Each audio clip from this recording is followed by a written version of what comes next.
હવે આપણા કાર્યક્રમને આગળ ધપાવતા હું મંચસ્થ ઉપર બિરાજમાન વનરાજસિંહને નમ્ર વિનંતી કરું કે તેઓ અહીં આવે અને તેમના વિચારો શિક્ષણને લગતા અને શિક્ષણમાં ઉન્નતિ થાય તેવા તેમના શ્રેષ્ઠ વિચારો રજૂ કરે. વનરાજસિંહ. આજનું થીમ શું છે છોકરાઓ? તમે બધા આપણે ભેગા થયા છે ને, કાંઈ થીમ તો હશે ને? શેના માટે ભેગા થયા છે ખબર છે કોઈને? ખબર હોય હાથ ઊંચો કરે. આજનું થીમ શું છે કોઈને ખબર? એક હાથ ઊંચો કરો કે આજનું થીમ શું છે. બોલ. વાહ. હવે આપણે એક સૂત્ર મસ્ત બોલશી. હું બોલીશ આપણા શાળા અને તમારે બોલું મારું સ્વાભિમાન. બોલશો બધા? આપણી શાળા. મજા ના આવી? બરાબર બોલ. આપણી શાળા. મંચસ્થ બિરાજમાન અમારા મહેમાન શ્રી ધીરુભાઈ, અમારા ગામના વડીલશ્રીઓ અને અમારા પ્રિન્સિપાલ શ્રી અને શિક્ષકગણ, મારો મનગમતો પ્રોગ્રામ કહેવાય કે મારી જિંદગીની અંદર જો કોઈ પણ મને કાર્ય ગમતું હોય ને તો શિક્ષણ ગમે છે. પેલી વસ્તુ એ છે કે શિક્ષણ માટે શું કરી શકીએ આપણે, અને એમાંય પાછું આપણી શાળા આપણો સ્વાભિમાન. સ્વાભિમાન કોને કહેવાય? કે આ મારી સ્કૂલ છે, આ સ્કૂલની અંદર કચરો પણ પડ્યો હશે ને તો મારી સ્કૂલ અંદર કચરો નહીં થવા દો. મારી સ્કૂલ અંદર કોઈ નુકસાન કરશે ને તો નુકસાન પણ નહીં કરવા દો. એ આપણું સ્વાભિમાન છે. આપણે સાહેબ હોમવર્ક આપશે, કેમ પૂરું નથી થયું? એ હોમવર્ક પૂરું કરવું એ પણ આપણું સ્વાભિમાન છે. આ બધા ઋષિઓ છે ને, આ વર્ષો થયા, આ તમે જોવો છો ને, આ વર્ષો થયા છે ને શિક્ષણની પાછળ એને જીવન ખપાવી દીધું. અને આજના ઋષિઓ કોણ છે? આપણા શિક્ષક છે. આપણા શિક્ષક જે અહીંથી આપણે કહીએ એ બધું આપણે કરવું પડે. શિક્ષણ અને સ્વાભિમાન. સ્વાભિમાનનો એક સમાનાર્થી શબ્દ છે ઘમંડ. ઘમંડ અને સ્વાભિમાન એક સમાનાર્થી શબ્દ છે. પણ ઘમંડ ક્યારે આવે? કે કોઈ માની લો અધિકારી હોય, શિક્ષણમાં ભણેલો હોય ને પછી ભ્રષ્ટ થાય ને કોઈને બોલાવે નહીં, એને ઘમંડ કહેવાય. સ્વાભિમાની કોને કહેવાય? કે શિક્ષણ કર્યા પછી અને ઊંચા હોદ્દા ઉપર પૈસા પછી પણ જેનું સ્વાભિમાન હોય એને સ્વાભિમાન કહેવાય. બાકી શિક્ષણ વિશે સરકાર જાગૃત છે. અમે તો અહીંયા વાળું કરીને થાકી ગયા, તમને પનિશમેન્ટ મળતી. આજની સ્કૂલોમાં ઘણું સારું છે.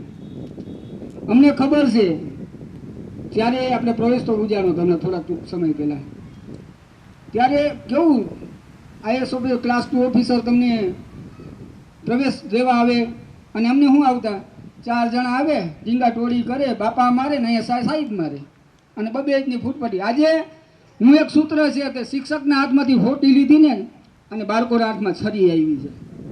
તમે ઘટના જોવો છો, શિક્ષકના હાથમાં સોટી જોઈને જ. કેમ કે એ જેને પનિશમેન્ટ આપી શકે, બીજું કોણ આપી શકે? આ તો જરાક કંઈક ખીજાણા હોય તો મા બાપ આવે, મારા છોકરાને કેમ આમ કર્યું? અરે મા બાપને કહેવાનું જ નહીં. હું તમને એક વાત કરું, 47 સ્કૂલમાં હું ભણું છું અને મારું આખું ગ્રુપ અત્યારે બધું કેન્યા છે, કોઈક લંડન છે, કોઈક ઇંગ્લેન્ડ છે, કોઈક અમેરિકા છે. પણ જ્યારે દર વર્ષે અહીંયા આવે ને તો પ્રોગ્રામ બને કે આપણે સ્કૂલમાં જવું છે. અને હાલની તકમાં 1 વર્ષ એવું નથી કે અમે સ્કૂલમાં નથી ગયા. એ અમારું સ્વાભિમાન છે. આ સ્કૂલમાં ભણ્યા એ અમારું સ્વાભિમાન છે. એનું ઋણ ચૂકવવાનું છે, એ સ્વાભિમાન છે. તમે IAS ઓફિસર જો, તમે વિડીયો જોયા છે યુટ્યુબમાં.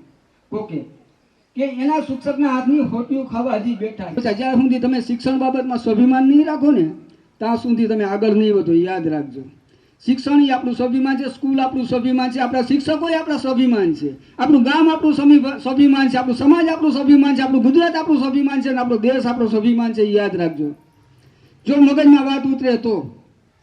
બાકી હું ત્યાંથી બોલી જવાનું, પછી ઘરે જઈને ભૂલી જવાનું. આ જ છે શબ્દ. એટલે હું બધા બાળકોને ટેલેન્ટેડ છે છોકરાઓ, એટલે મને ખબર છે. હું વારંવાર સ્કૂલના શિક્ષકોને પૂછતા કેટલું ટેલેન્ટ છે આમાં. પણ ઘણા ટેલેન્ટેડ છે, પણ એ પ્લેટફોર્મની જરૂર છે. પ્લેટફોર્મની જરૂર પડે, ગમે તે પ્લેટફોર્મની જરૂર પડે કે આગળ શું કરવું. એના મા બાપને હું ઘણી વખત સમજાવવા જાઉં છું, તમારા છોકરામાં ટેલેન્ટ છે ને તમે આ જગ્યાને આગળ વધારો. આ હું કહું છું, પણ મા બાપ અમુક વસ્તુ નથી. કેમ કે બધા શિક્ષણમાં હોશિયાર નથી હોતા. શિક્ષણમાં અમુક જગ્યાએ ડલ હોય છે, તો એને બી ખેતીમાં રસ હોય, ખેતીમાં ના હોય તો એને કારખાનામાં રસ હોય છે. પણ સ્કિલ ક્યાંથી મળવું, પ્લેટફોર્મ ક્યાંથી લેવું, એ શિક્ષકને ખબર હોય છે. કે આ ખાસ કરીને દશરથ સાહેબ મને ઘણી વાત કરતા હોય કે આ છોકરો આમાં હોશિયાર છે, આ છોકરો આમાં હોશિયાર છે. એટલે હું કહું એના મા બાપને હું કહેવા જાઉં કે તમે જરાક આ છોકરાનું ધ્યાન રાખો, એને આ લાઈન લેવડાવો.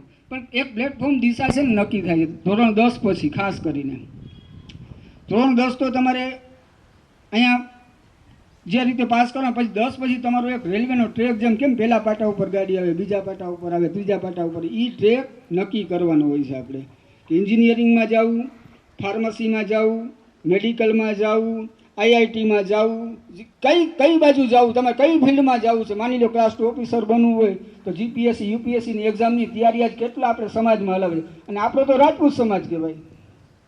મને એક વાત કહેતા ગર્વ થાય છે કે આજે તલવાર લઈને મારવા જાય ને રાજપૂત, એ જમાનો નથી. મારવું હોય ને તો કલમે મરાય. આ છે રાજપૂત સમાજ. કલમ લ્યો હાથમાં, તલવાર શું કરવા લેવી જોઈએ?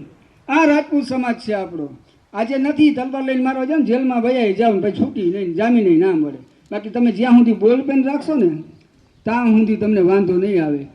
એટલે હું બધો છોકરાઓ શાંતિપ્રિય સાંભળ્યો તે બદલ આભાર, ને મને બોલવાનો મોકો આપ્યો. હું શિક્ષક ગણનો પણ આભાર માનું. જય માતાજી, જય હિન્દ. શિક્ષણ સાથે જોડાયેલા વનરાજસિંહનો ખૂબ ખૂબ આભાર. ચાલો હવે આપણે આગળ કાર્યક્રમને ધપાવતા સૌપ્રથમ મહેમાનશ્રીઓનું એક પુસ્તક દ્વારા, એક આદર્શ પુસ્તક દ્વારા આપણે સ્વાગત કરીએ. તો સૌપ્રથમ હું આચાર્ય સાહેબને વિનંતી કરું કે તેઓ વનરાજસિંહનું પુસ્તક દ્વારા સ્વાગત કરે.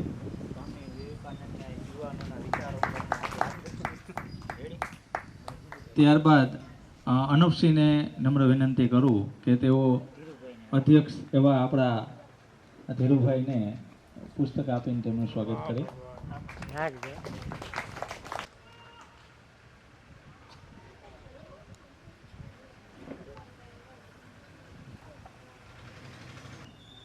અને શિક્ષણની ઊંચાઈઓ કોઈ આંબી નથી શક્યું. આપણા દેશના ભૂતપૂર્વ રાષ્ટ્રપતિ એવા એપીજે અબ્દુલ કલામ, જે એક સાયન્ટિસ્ટ હતા પણ એનો જીવ છે ને એક શિક્ષકનો હતો. એના છેલ્લા ક્ષણ સુધી હંમેશા બાળકોને, યુવાનોને, વિદ્યાર્થીઓને સારા વિચારો અને સારા માર્ગ ઉપર ચાલવા માટેનું હંમેશા કહેતા રહ્યા. શું કામ કીધું? કારણ કે એને ખબર હતી કે શિક્ષણમાં શું તાકાત છે. અને એક નાના એવા ગામમાંથી આવી અને તેમને પાયલોટ બનવું હતું, પણ પાયલોટમાં તેમની આંખની એ પ્લેન રિપેર કરતા હતા. અને ધીરે ધીરે પ્લેન રિપેર કરતા ક્રાયોજેનિક એન્જિન બનાવ્યા. અને જે ક્રાયોજેનિક એન્જિન અત્યારે તમે જોવો છો, જે સેટેલાઇટ આપણે તરતા મૂકી છીએ એની અંદર એ ક્રાયોજેનિક એન્જિન હોય છે. અત્યારે એના પછી પ્લેનની અંદર પણ એ ક્રાયોજેનિક એન્જિન સુપરફાસ્ટ પ્લેન બનાવવા માટે ડિઝાઇન કર્યા, વ્યાખ્યાયિત થયા અને આપણા દેશના રાષ્ટ્રપતિ પણ બન્યા. શેના થકી બન્યા? તે કોઈ પૈસાવાળા હતા? કાંઈ નહોતું એના પાસે, ખાલી શિક્ષણ. અને તેમાં આગળ વધતા એટલા બધા હોશિયાર હતા તે આપણા દેશના રાષ્ટ્રપતિ ઉચ્ચ પદ કહેવાય ત્યાં સુધી પહોંચ્યા.